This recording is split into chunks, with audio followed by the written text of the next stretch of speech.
Fuck them other niggas till I ride for my niggas. I'm about to flip over this table right now. Fuck them other niggas. Fuck them other niggas till I down for my niggas. Fuck them other niggas till I'm down for my niggas. With Monica head. Oh shit, she got so Bitch, excited. I'm down with no limit. I'll ride for the cause. I'm Yeah. a nigga on the tank with a big fucking ball. Yeah. If anybody fuck with Snoop Doggy Dogg, I'll make these niggas put his name on the wall. Man, I'm telling you, bro. As soon as Monica heard that, her vagina got wet as fuck. She was like, "Damn!" She caught a flashback off that shit for real. Been sprung for 20 years. Yeah, he been gone for 20 years, and she ain't.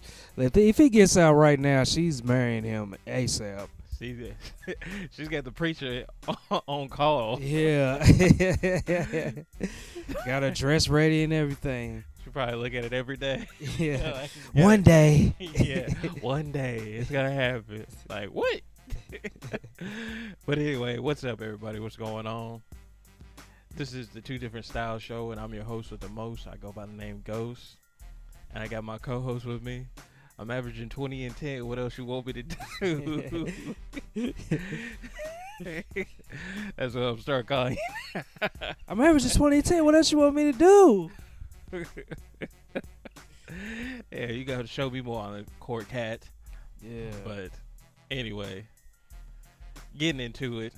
The topic for today is we're going to be talking about the NBA draft. We're going to be basically giving our thoughts about this year's draft, the biggest winners, the biggest losers, our pick for Rookie of the Year, and who's probably going to have the best career out of some of these people that were picked. But before we get into all that, like always, make sure you like, comment, share, subscribe. That way we can keep bringing you this great content. Like always. Now, getting into it with the 2020 NBA draft. Good sir. What did you think about this year's draft? I'm just gonna be honest. This draft. I would hope you would be. This draft is probably one of the weakest drafts in recent history. I'm really not high on much of these players, but I've been proven wrong, and I could be proven wrong again in this upcoming season. But honestly, this draft really wasn't something that I was like excited to see. You know what I'm saying? Like, you just wait to see who's gonna go where. This draft wasn't that. Kind of reminds me a little bit of the 2000 draft. If you ever read the list of the players on those, Was that the Kwame Brown draft? Nah, I think it is. Maybe. But yeah, Kenyon Martin went number 1 in that draft. So that just lets you know how that shit went.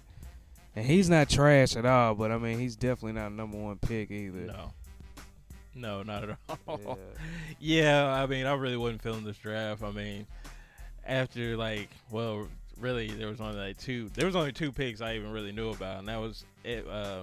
Wiseman and LaMelo Ball, like the dude that went number 1, like I had never heard of him all year, and I watched college basketball. Like when they said, you ain't never heard of Anthony Edwards? No, I heard a little bit about him, but yeah, like I said, I really wasn't high on this draft like that. No, I never heard anything about him, and I watched college basketball, and I was like, when they said like he's the number 1, he might be the number 1 pick, I was like, who the fuck is this dude? He went to Georgia, right? Yeah. Yeah, well, motherfucker, you ain't watching enough. You don't know who that is. I guess not. Or something.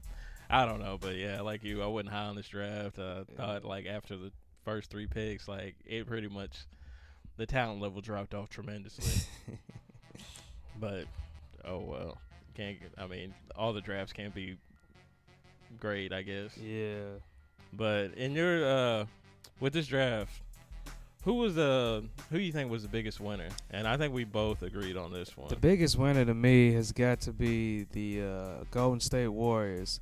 They got the 2nd pick correct, and they got James Wiseman, the center from Memphis.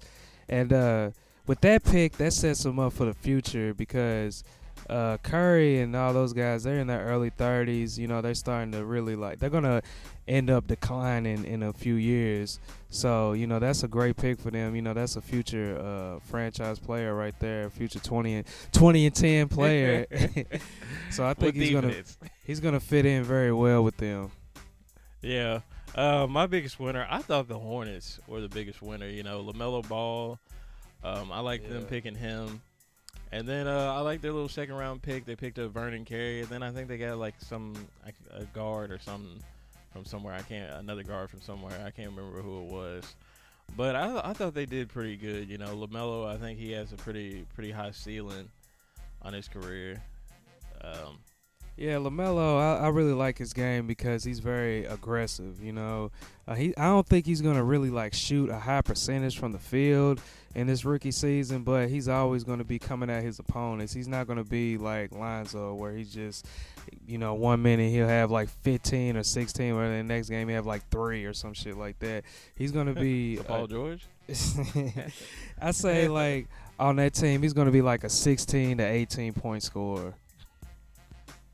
I can see that. Yeah. Yeah, but I like what they did. I thought they did the best. Vernon Carey, I thought that was a pretty nice pickup. I watched him all year, and he impressed me. And they said he's also slimmed down from what he was in college and put on a lot of muscle. Okay. So, and he was already a stretch big man because when he was at Duke, he was already shooting threes and shit like that when he was there. And he didn't he wouldn't take a ridiculous amount of threes either. If he was open, he'd take the three, But he really, because I think it was Coach K said he's pretty much just an outside kind of or a face-up kind of player, and he really turned into a post player. Oh, that's good. Yeah. So, but yeah, I thought he was a steal for the second round. I thought for sure he'd go late first round, but that's just I guess the evolution of the NBA now. Who's your biggest loser in the draft? The biggest loser in the draft has got to be the Bulls. As y'all may not know this, but Ghost is a avid Bulls fan. Yeah, and it's been pretty rough for y'all in the past maybe 5 seasons. Ever since Derrick Rose blew out his knee. Yeah. Yeah, I mean that's not funny, but it's kind of rough for y'all because y'all front office is just terrible, man. Yeah, we're a step away from the Knicks, but it's all good. Yeah, my biggest loser was my Bulls, and I also kind of had the Timberwolves right behind them, cause I just didn't think they really got any better. You got Anthony Edwards, but this dude says he doesn't even watch basketball for real. He said that? Yeah, he was they're do you watch basketball when you're not playing or whatever? He's like, nah. He's like, I don't. I pretty much just watch football. And I was just like, I don't know if I would draft somebody that Well, I mean, fuck it. I mean, as long as he watching game film after the game. Well, he don't watch game footage. No, I'm talking about after the game. I mean, they're gonna make him watch game film. They're gonna make him critique players and shit. You know what I'm saying? So as long as he watching obviously that. Ain't working for Carl Towns. But I mean, he's averaging 20 and 10. What else you want him to do? Yeah.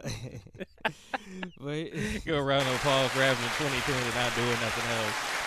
Yeah, Anthony Towns, me and Gary both agree on this. He's one of the most unimpactful players in the league that average 20 points a game. Hey, you know who my number one is?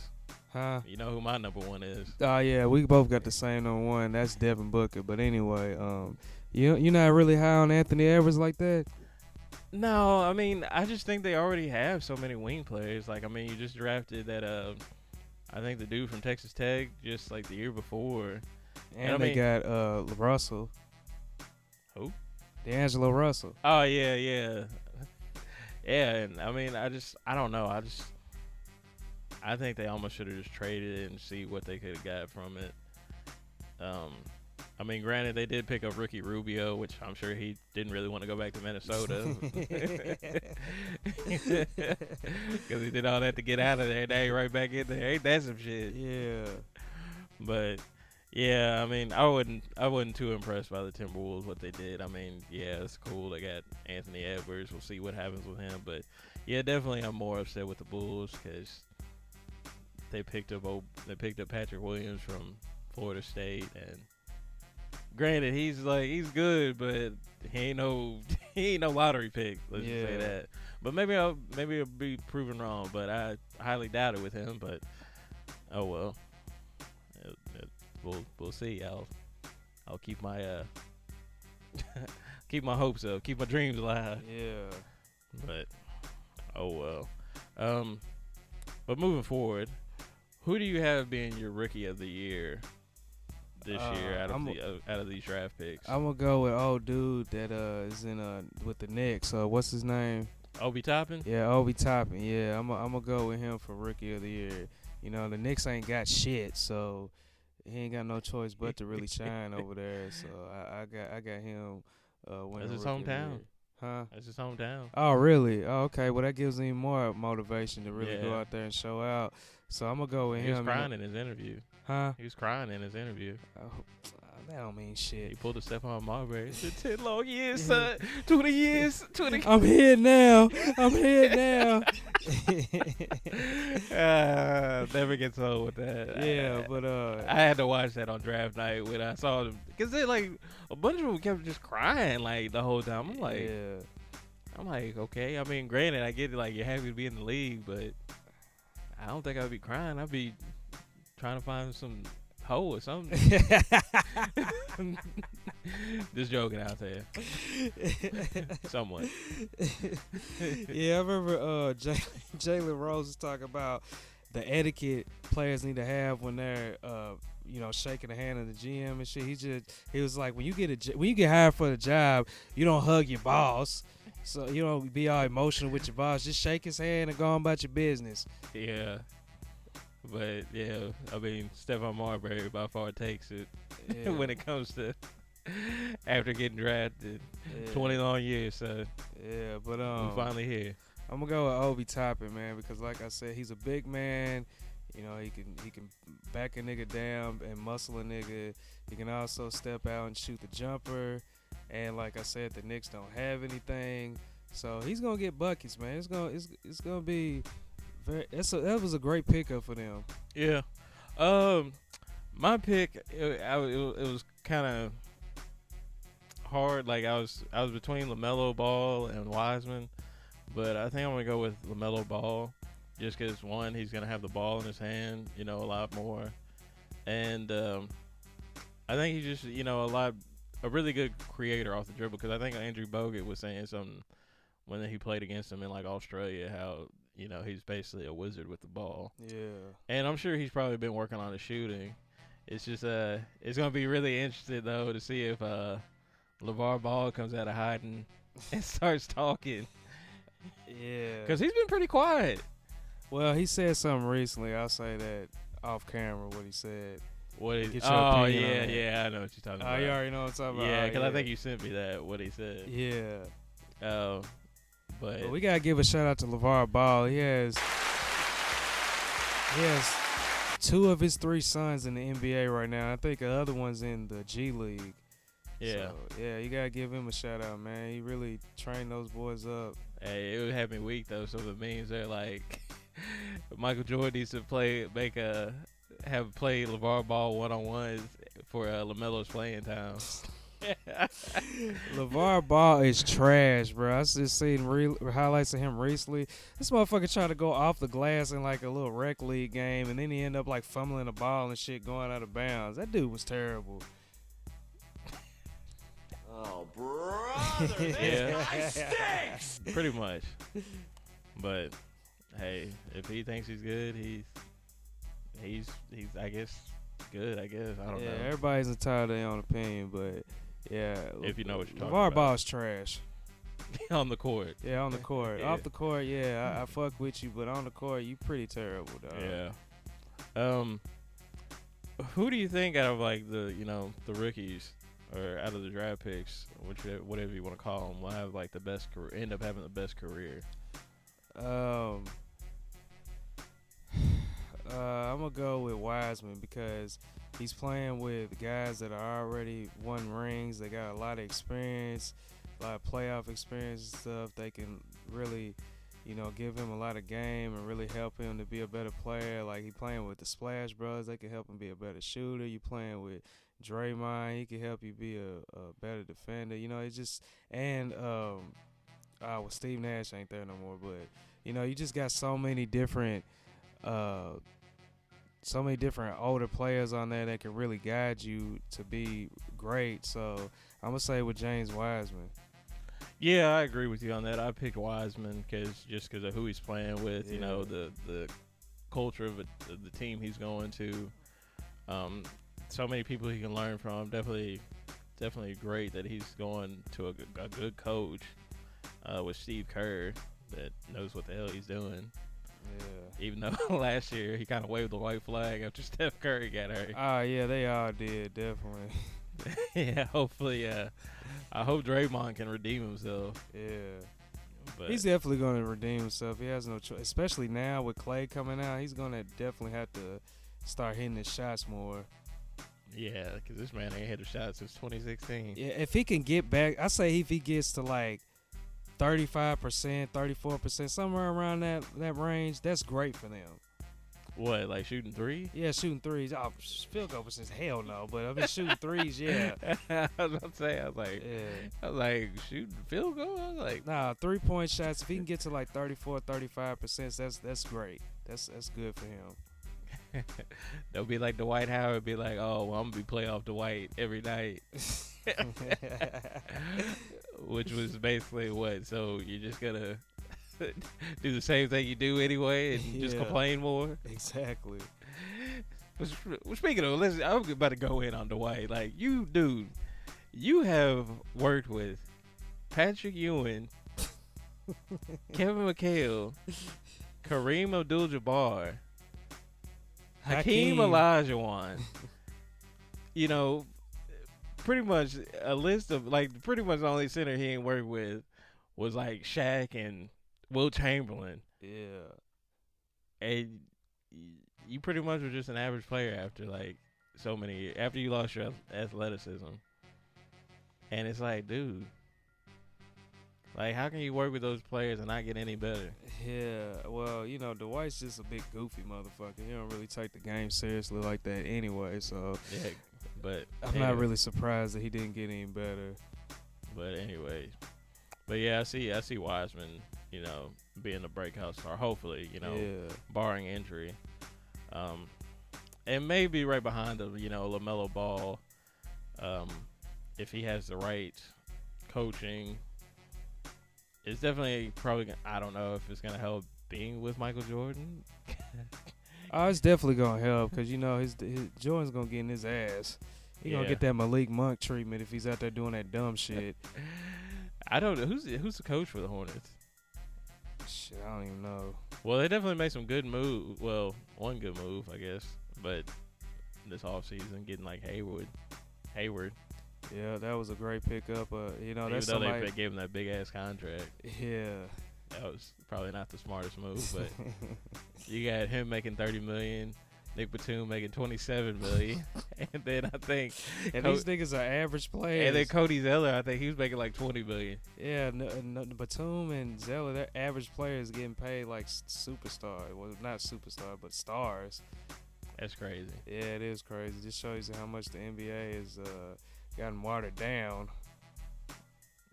They got too much money to throw around. Yeah. I'm sure NFL players be pissed. I'm sure NFL players, if they see NBA players like in clubs, they probably automatically want to fight them. They automatically just start trying to stun on them niggas. You know what I'm saying? They trying to make it seem like that they got the same amount of money as them.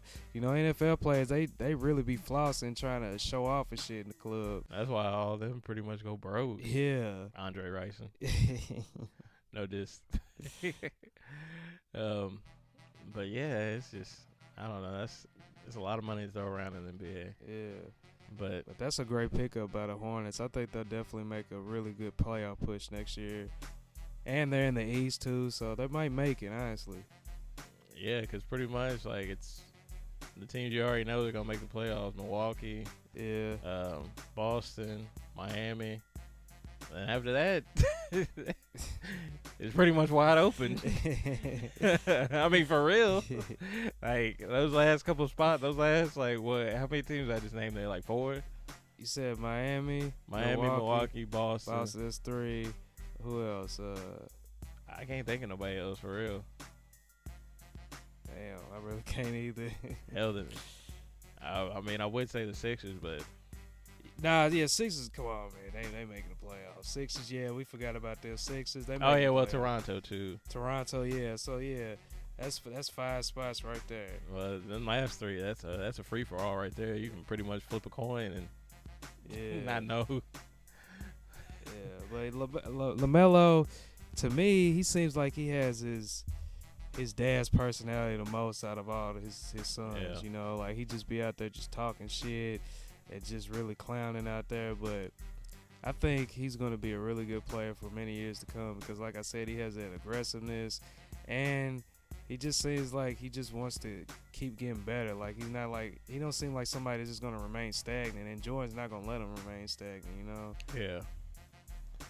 Well, anyway, we reached the end of another episode of the Two Different Styles Show. You have anything else to chime in on this topic for today?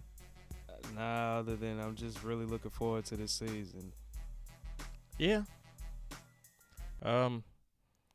Basically, all I have to say is, hopefully all these rookies have solid careers. Not all of them going to be superstars, but hopefully they can, find the right place for them and, fit in pretty well. Definitely wish the best for all of them. Hopefully none of them get caught up in some bullshit. Hopefully none of them end up with like 5 baby mamas or something like that.